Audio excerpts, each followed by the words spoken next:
आकर्षण के नियम यानी लॉ ऑफ अट्रैक्शन एक ऐसी कला है जो आपके अंदर है, मेरे अंदर है, हर मनुष्य के अंदर है, लेकिन हम उससे अनजान हैं। वास्तव में आप जो सोचोगे वही होगा, लेकिन कैसे?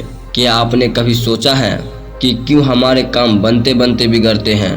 क्यों हम अपने कामों में सफल नहीं हो पाते हैं? क्यों हम हमेशा ही दुखी रहते हैं? आइए इसे ठीक से समझते हैं, सिर्फ एक छोटी सी कहानी से। और आप इस कहानी के अंत में जानेंगे कि आखिर भगवान बुद्ध ने इस बारे में कैसे बताए हैं। एक व्यक्ति अपने जीवन से बहुत परेशान था। उसका कोई भी काम नहीं बनता था, सारे काम बिगड़ जाते थे, सफलता उससे कोसों दूर थी। वह कुछ भी काम करता उसे सफलता ही नहीं मिलती। इसके चलते उसके घर में हमेशा अशांति रहती थी, हमेशा क्लेश से भरी रहती थी। उसे एक ऐसी मंत्र की जरूरत थी जिससे उसके घर में शांति मिल सके और सब परेशानियां खत्म हो सके।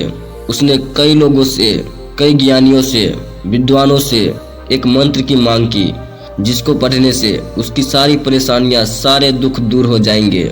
लेकिन उन ज्ञानियों लोगों ने, उन विद्वानों ने उन्हें बहुत सारे ऐसे मंत्र दिए जिससे उसको परेशानी दूर हो सके।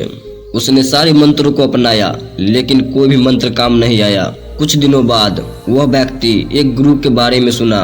उसने सुना कि इस समय यहाँ एक गुरु रहते हैं जो सबके दुखों को निवारण करते हैं। उसने सोचा कि क्यों न उस गुरु से मिलकर कोई मंत्र ले ले ताकि उसके सारे दुख दूर हो सके। उसने उस गुरु को खोजता हुआ एक जंगल में पहुंच गया और जंगल में उसे एक आश्रम दिखाई दिया। वहां उसे गुरु मिला। उसने गुरु से कहा, गुरुदेव मैं बहुत दुखी हूँ, परेशान हूँ, कृपया मेरे दुख हर लो। गुरु मुस्कुराए और बोले, इस दुनिया में तो सभी लोग एक से बढ़कर एक दुखी हैं, तुम कितने बड़े दुखी हो? व्यक्ति ने कहा, मैं सबसे ज्यादा दुखी हूँ। फिर गुरु ने कहा, मुझसे क्या चाहिए? व्यक्ति ने कहा, मुझे एक ऐसी मंत्र चाहिए जिसे पढ़ते ही मेरी सारी परेशानी खत्म हो जाए। गुरु ने कहा, मंत्र ऐसे नहीं मिलते, उसके लिए कुछ करना पड़ता है। अगर मैं तुमसे कुछ करने के लिए कहूँ तो क्या तुम करोगे? और जैसा मैं कहूँगा वैसा ही करना होगा। व्यक्ति ने कहा, बिल्कुल बिल्कुल गुरुदेव, जैसा आप कहेंगे मैं वैसा ही करूँगा। जो नियम आप बताएंगे मैं वही करूँगा। सारे यज्ञ, हवन, पूजा पाठ सब कुछ करूँगा, कुछ भी नहीं छोड़ूंगा। गुरु ने कहा, यह सब तो बहुत आसान चीजें हैं, मंत्र पाने के लिए बड़ी कठिन मेहनत करनी पड़ती है, क्या तुम कर पाओगे? व्यक्ति ने कहा, गुरुदेव क्या मुझे दहकते अंगारों पर चलना होगा? गुरु ने हंसते हुए कहा, नहीं नहीं, इतना आसान काम भी नहीं है। गुरु की यह बात सुनकर वह व्यक्ति की हालत खराब हो गई। वह सोचने लगा, पता नहीं गुरुदेव मुझसे क्या करवाना चाहते हैं।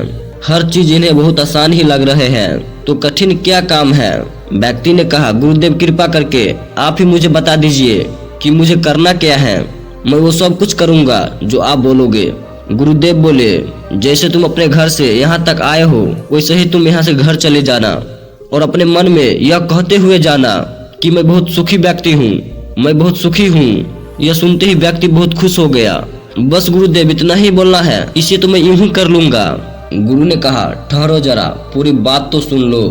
जब तुम अपने मन में बात दोहरा रहे होंगे तो तुम्हारे मन में बंदर की बात नहीं आनी चाहिए। अगर तुम्हारे मन में बंदर की ख्याल आ गया तो सब बेकार हो जाएगा। व्यक्ति ने कहा, यह तो मैं बहुत आसानी से कर लूंगा। और कहकर वह व्यक्ति अपने घर की ओर चल पड़ा। आश्रम से निकलते ही वह अपने मन में कहना शुरू किया, मैं बहुत सुखी हूँ। लेकिन ऐसा कहते ही उसके मन में बंदर का ख्याल आ जाता है। जब भी वह कुछ कहता है तो उसे वह गुरु की बंदर वाली बात याद आ जाती है।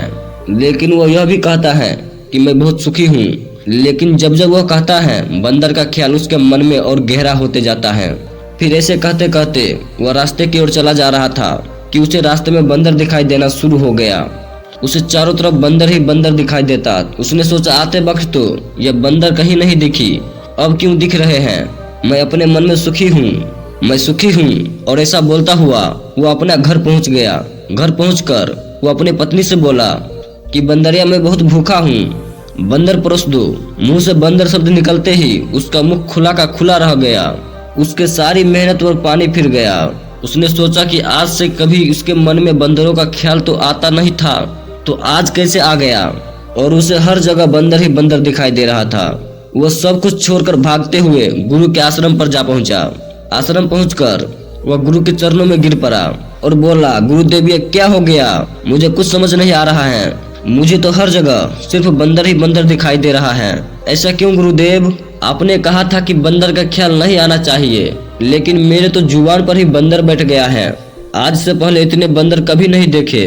आपने जो मंत्र दिया था वह भी नष्ट हो गया, मुझे मंत्र मिला ही नहीं।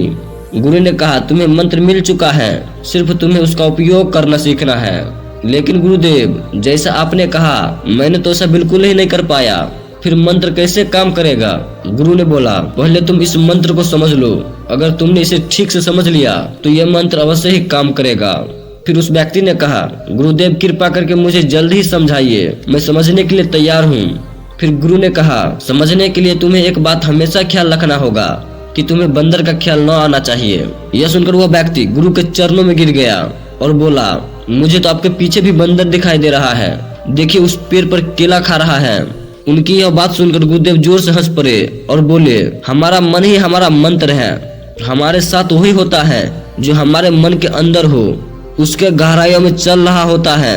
जैसे कि तुम पहली बार आश्रम आए थे तो तुम्हें वो बंदर दिखाई नहीं पड़े, अगर एक दो बंदर दिखाई भी पड़ा हो तो वो तुम्हारे ध्यान में नहीं गया होगा, क्योंकि तुम्हारे मन के अंदर बंदर था ही नहीं। लेकिन तुम जब यहाँ से वापस गए तो तुम्हारे मन के गहराइयों में जो होना चाहिए था वह तो तुम्हारे जुबान पर था कि मैं सुखी हूँ, लेकिन ये सब तो मन के गहराइयों में नहीं था। तुम जिस चीज से बचना चाहते हो वही तुम्हारे मन के गहराइयों में पहुँच जाती है। तुम बंदर से बचना चाहते हो तो तुम्हारे मन के गहराई में बंदर ही बैठ गया, इसलिए हर जगह तुम्हें बंदर ही बंदर दिखाई पड़ रहा है। जहाँ बंदर भी नहीं था वहाँ भी तुम्हें बंदर दिखाई दिया, जैसे तुम्हारे पत्नी में, तुम्हारे भोजन में, और तुमने मुझ में भी बंदर ही देखा। इसलिए इसे ठीक से समझ लो, मन की गहराई में अगर ये मंत्र है कि मैं दुखी हूँ, मेरे पास कम है, तो तुम्हारे पास जितना भी आ जाए तुम्हें कम ही लगेगा। अगर किसी के मन के गहराइयों में ये बात है कि मैं सुखी हूँ, मेरे पास बहुत है, तो उसके पास जितना भी है उससे हमेशा अधिक ही लगेगा, फिर चाहे उसके पास चीजें कम क्यों न हो। और अगर उसके पास दुख भी हो गया तो उसमें वो सुख निर्मित कर ही लेगा। जो भीतर से दुखी रहता है उसके पास 36 प्रकार के व्यंजन रहते हुए भी वह दुखी ही रहेगा, और ठीक उसके विपरीत जो भीतर से जो मन से सुखी रहता है उसके पास अगर 2 सूखी रोटी भी है तो उसे खाकर वो हमेशा सुखी ही रहेगा। इसीलिए मन में जैसा ध्यान लगाओ वैसा ही तुम्हें मिलेगा, जिस प्रकार तुमने बंदर को ढूंढ लिए। फिर गुरुदेव ने कहा अब तुम्हें समझ में आया होगा कि तुम इस मंत्र को कैसे सिद्ध करोगे। व्यक्ति ने कहा गुरुदेव मैं समझ गया हूँ, हम जो हमेशा सोचते हैं वही हमारे मन में भी बैठ जाती है। मैं लगातार शब्दों का उच्चारण मुंह से जरूर कर रहा था, पर मेरी सोच तो बंदर पर ही चल रही थी, इसीलिए वह मुझे दिखाई दिया। इसी तरह मैं सुख चाहता हूँ, लेकिन मेरे मन में तो दुख ही बैठा हुआ है और मेरे सब काम बिगड़ने लगते हैं, क्योंकि हमेशा उल्टा सोचता रहता हूँ, और इसीलिए यह मंत्र भी उल्टा ही हो जाता है। वास्तव में हमारे मन में जो भी चलता है वह एक साधना की तरह होता है। अगर कोई सच्चे मन से साधना कर रहा हो तो उसके फल अवश्य ही मिलेगा। अगर मन में हमेशा गलत सोच विचार रखेंगे तो हमें उसका फल भी गलत ही मिलेगा। इसीलिए अच्छी सोच अच्छी विचार रखेंगे तो फल भी अच्छा ही मिलेगा। और वह व्यक्ति गुरु को धन्यवाद करके वहाँ से चला गया। मित्रों, बुद्ध ने इस बारे में कहा है कि हम अपने विचारों से अपनी दुनिया बनाते हैं, लेकिन हमारे पास दोनों तरह के विचार होते हैं, सकारात्मक और नकारात्मक। ज्यादातर हम सकारात्मक विचारों को न पकड़ के नकारात्मक विचारों की तरफ आकर्षित होते हैं। इसीलिए जब भी हमारे मन में सकारात्मक विचार आते हैं तो उसे हमें जल्द ही पकड़ने की जरूरत है। वैसे विचारों को जितना जल्दी हो सके उसे काम में लगाने की जरूरत है, क्योंकि एक सकारात्मक विचार को नकारात्मक में बदलने में देर नहीं लगती। दोस्तों, आपने इस वीडियो से क्या सीखा और इसके बारे में क्या सोचते हैं, एक कमेंट जरूर कर दीजिएगा। क्या पता आपके एक कमेंट से किसी की जीवन बदल जाए। धन्यवाद।